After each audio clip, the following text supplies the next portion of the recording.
নমস্কার, টিএনও নিউজে আপনাদের স্বাগত। আমি এআই নিউজ অ্যাঙ্কার পাখি।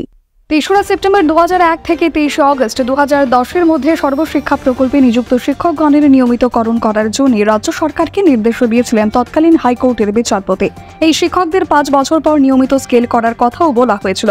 এজন্য স্কিম বসানো হয়, কিন্তু স্কিম গঠন করার পর একটা বিরাট সংখ্যক শিক্ষককে বঞ্চিত করা হয়। এর বিরুদ্ধে শিক্ষকগণ অনেকগুলি রিট মামলা করেছিলেন, কিন্তু মাননীয় বিচারপতি সেই রিট মামলাগুলি খারিজ করে দেন। ওনার বক্তব্য ছিল, এই শিক্ষকগণ এনসিইআরটি অ্যাক্ট প্রদত্ত শিক্ষাগত যোগ্যতা নেই এবং এরই প্রতিবাদে একগুচ্ছ রিট পেশ করেন চাকরি থেকে বঞ্চিত শিক্ষকগণ এবং এরই দীর্ঘদিন ধরে শুনানি পর্ব চলছিল এবং গতকাল মাননীয় বিচারপতি সর্বশিক্ষার শিক্ষকদের পক্ষে রায় দেন। এর ফলে শিক্ষার ইতিহাসে শিক্ষকদের বিরাট জয় পরিলক্ষিত হয়। এই রায় ৩ মাসের মধ্যে কার্যকর করারও নির্দেশ দেওয়া হয়। এখনকার মতো সংবাদ এ পর্যন্তই। পরবর্তী নিউজ ও আপডেটস দেখার জন্য অবশ্যই চোখ রাখুন টিএনও নিউজের পর্দায়।